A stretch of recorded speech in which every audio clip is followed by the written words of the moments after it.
Welcome to the Art Biolab channel. Today, we're going to build a miniature world, a world that exists entirely within a small plastic dish, but one that holds the keys to understanding life itself. In this explainer, we're diving deep into the fundamentals of cell culture, the incredible art and science of keeping life alive outside the body. So here's our game plan. We'll start with the basics. What exactly is cell culture? Then we'll become architects, figuring out how to build the perfect home for these cells and the sterile fortress required to protect it. We'll also identify the unwanted guests that can destroy our work and, finally, cover the essential strategies for keeping our cultures pristine. All right, let's get right into it. You hear this term all the time in science, culturing cells. It sounds incredibly complex, but the core idea, well, it's actually surprisingly simple. At its heart, it's all about creating an artificial habitat. The entire goal is to trick the cells. We're trying to build a world for them that's so perfect, so complete, that they have no idea they aren't still safe and sound inside a living organism. We want them to not just survive, but to thrive and multiply. Now, to build this perfect little home, you can't just add some tap water and call it a day. It really comes down to two absolutely critical things: the perfect food, which in the lab we call a medium, and the perfect climate, which we create using a very special piece of equipment. So when it comes to the food, scientists have a fundamental choice to make. You can go with a natural media. Think of it as a rich, complex broth made from biological fluids. It works incredibly well, but the problem is, its exact chemical makeup is a complete mystery. The other option is an artificial media.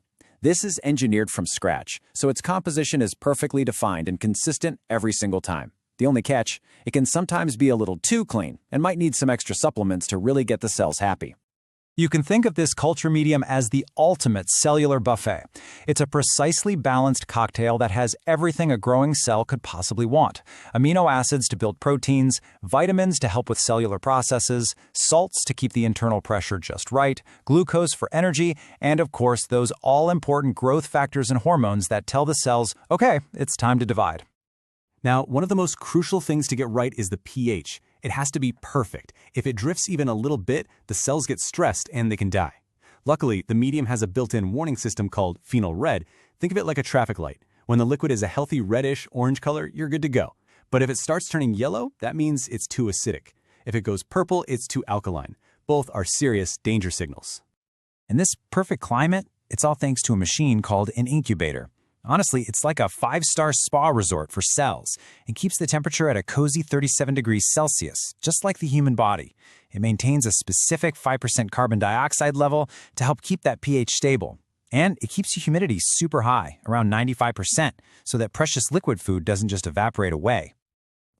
Okay, so we've built this perfect cellular paradise. We have the food, we have the climate, but now we have to protect it.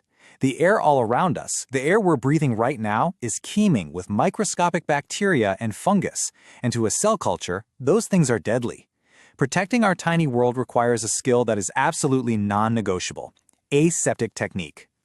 And this is the command center of the cell culture lab. The laminar flow hood is arguably the single most important piece of equipment you'll use. It works by creating this constant flowing curtain of ultra-clean air. It's like a force field that physically pushes all the contaminants from the room away from your work area, creating a protected, sterile bubble to work in. And before you ever start working, there is a strict cleaning ritual. You cannot skip this. First, you wipe everything down with sterile water to get rid of any salt crystals left behind from old media. Then, you do a second thorough wipe down with 70% alcohol to disinfect every last surface. This is your first and most basic line of defense, and if you skip it, you're just asking for trouble. Once you're working inside that sterile bubble, you have to follow the rules. And these aren't just polite suggestions. They are the absolute laws of the land. You work deep inside the hood, you never block the airflow, you keep your workspace uncluttered, and you keep quiet. Every single one of these rules is designed to maintain that protective curtain of air and prevent a catastrophic failure. But here's the thing. Even with the best equipment in the world, and even with the most disciplined, perfect technique, sometimes invisible enemies still find a way to slip through the cracks. So what happens then? Well, the most common invaders are things like bacteria and fungi. They're the usual suspects, and often they're pretty easy to spot because they'll make the media look cloudy or they'll change its color. But there is another contaminant, one that's far more sneaky, a silent killer that scientists truly fear. And it has earned this nickname for a very good reason. Mycoplasma are these incredibly tiny bacteria that don't have a cell wall.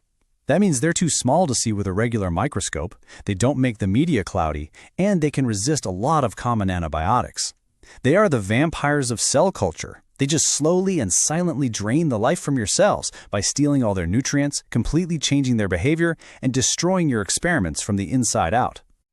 Now get ready for this, because this number is truly shocking. It's estimated that somewhere between 10 and 30% of all cell lines currently being used in laboratories are infected with mycoplasma. Just let that sink in. That means potentially a third of all this research could be compromised, producing unreliable data. It's a massive, massive problem. So, knowing the threats, knowing what we're up against, how do we establish a real, long-term defense strategy for our little micro world? It isn't just about one single technique, it's about building an entire culture of vigilance in the lab. And the very first rule of defense is one we should all be familiar with by now: quarantine.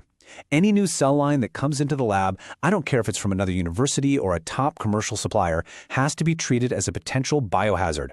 It gets grown in total isolation and is tested rigorously for contamination, especially mycoplasma, before it ever gets near the lab's clean, established cultures. Ultimately, it all comes down to discipline. It means perfect aseptic technique every single time.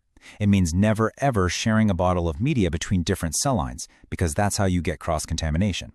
It means testing for mycoplasma routinely, because you can't fight an enemy that you can't see. These protocols aren't just suggestions. They are the absolute bedrock of reliable, reproducible science. You see, building and maintaining this tiny world in a dish is more than just a lab procedure. It's a fundamental skill in all of modern biology. It takes precision, it takes discipline, and it takes a deep respect for the invisible forces you're working with. But when you master it, when you can reliably grow and maintain life in a dish, the possibilities are endless. From developing life-saving vaccines to growing artificial organs, it all starts right here. So the real question is, with these building blocks, what future are we going to grow?